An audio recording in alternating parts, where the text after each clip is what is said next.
Hello दोस्तों, कैसे हैं आप लोग। मैं Kamlesh Kumar, assistant professor SGRPG college Dobhi Jaunpur, department of commerce.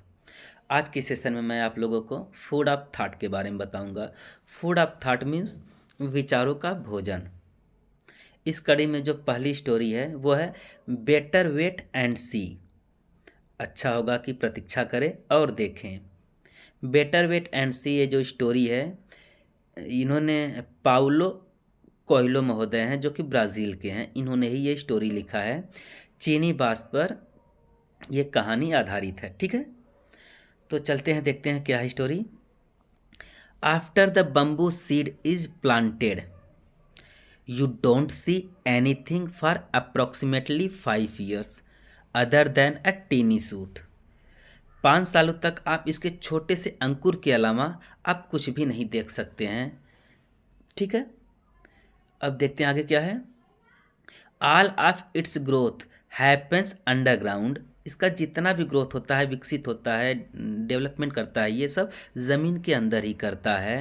A complex root system that extends vertically and horizontally in the earth begins to form.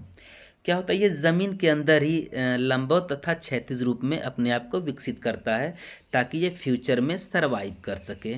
ठीक है, at the end of the fifth year, the Chinese bamboo grows until it is approximately 25 meters tall.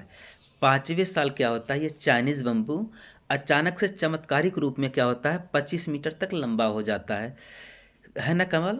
जो 4 सालों तक अभी कुछ पता ही नहीं था, या 5 सालों तक इसका कुछ पता ही नहीं था कि ये प्लांट सूख गया है कि क्या है। ठीक है, लेकिन ये क्या है, 4 या 5 सालों तक अपने आप को फ्यूचर में सर्वाइव करने के लिए क्या था, ये ज़मीन के अंदर ही क्या करता था, इसका जड़ गया था और क्या किया था, ज़मीन को पकड़ा था, ज़मीन को पकड़े रहा ताकि फ्यूचर में ये आंधी तूफान कुछ भी आए, कुछ ना हो इस पौधे को।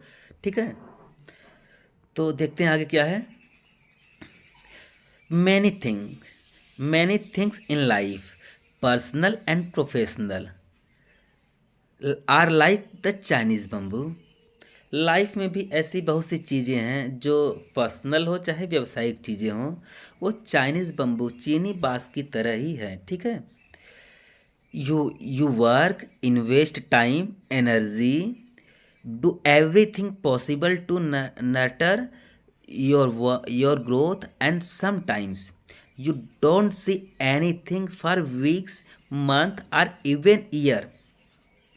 आप साल 2 साल, हफ्ते, महीने, साल 2 साल, ठीक है, आप मेहनत करते रहते हैं, आपको आपके मेहनत की तुलना में फल नहीं मिलता है उतना, मतलब रिजल्ट नहीं मिलता है आपको उतना जितना आप मेहनत करते हैं। तो आपको ऐसा लगता है कि यार चलो छोड़ो, छोड़ते हैं, अब नहीं होगा हमसे। तो आपको उस बात से, जो चाइनीज़ बम्बू होता है, आपको सीख लेनी चाहिए। जो 4 सालों तक आपको उसका कुछ कोई विकास नहीं दिखा, यहाँ तक कि 5वें साल तक भी कुछ नहीं दिखा था एक छोटे से अंकुर के अलावा। लेकिन अचानक चमत्कारिक रूप में देखिए 5वें साल क्या हुआ था, 25 मीटर तक लंबा हो गया था वो बाँस, चाइनीज़ बम्बू जो होता है। तो आपको उससे सीखना चाहिए, धैर्य बना के रखना चाहिए लाइफ में, कभी भी जल्दबाजी में निर्णय नहीं लेना चाहिए। ठीक है, तो देखते हैं आगे क्या है। Sometimes you don't see anything for weeks, month और इवन ईयर्स, यहाँ तक कि सालों तक। ठीक है, but if you have the patience, अगर आपके पास सहन शक्ति है, ठीक है, if you have the patience to keep working, to keep persisting and nurturing, your 5th year will arrive and with it will come change that you have not even dream of। जो 5वां साल है, अगर लगातार आप काम करते रहते हैं, धैर्य बना के रखते हैं, ठीक है, और अपने कामों में लगातार सतत प्रयास करते रहते हैं, ठीक है, अपने कामों जैसे जिस प्रकार से हम 4 साल तक चाइनीज़ बम्बू का पोषण करते रहे, यहाँ तक कि 5वें साल तक भी उसका पोषण करते रहे। हमें कुछ नहीं पता था कि वो बाँस विकसित होगा कि नहीं होगा, लेकिन अचानक 5वें साल क्या हुआ था, वो चमत्कारिक रूप में विकसित हो गया था 25 मीटर तक। ठीक है, उसी तरीके से हम अपने काम को भी पोषित करते रहते हैं। ठीक है, तो आगे देखते हैं क्या है। और 5th ईयर में देखते हैं कि 5वें साल देखते हैं कि आप इस चमत्कारिक रूप में सफल होते हैं जिसकी आप कल्पना भी नहीं किए रहते हैं। ठीक है, यही देखिए क्या लिखा है। 5th year will arrive and will with it will come change that you have not even dreamed out. आपने सोचा भी नहीं होगा, कल्पना भी नहीं किया होगा, या फिर अपने सपने में भी ऐसा नहीं सोचा होगा कि अकाल्पनिक रूप में ऐसा मुझे सफलता मिल सकता है। ठीक है, remember that you one must be very daring to reach great हाइस्ट। आपको महान ऊंचाइयों तक पहुंचने के लिए ज़रूरी है कि आपके अंदर साहस रहे, क्षमता रहे और पेशेंस रहे। ठीक है, and so the same time a lot of depth to stay ground. आपको ज़मीनी स्तर से जुड़े रहना चाहिए। बेसिकली ये जो स्टोरी है better wait and see, Chinese bamboo पर आधारित है।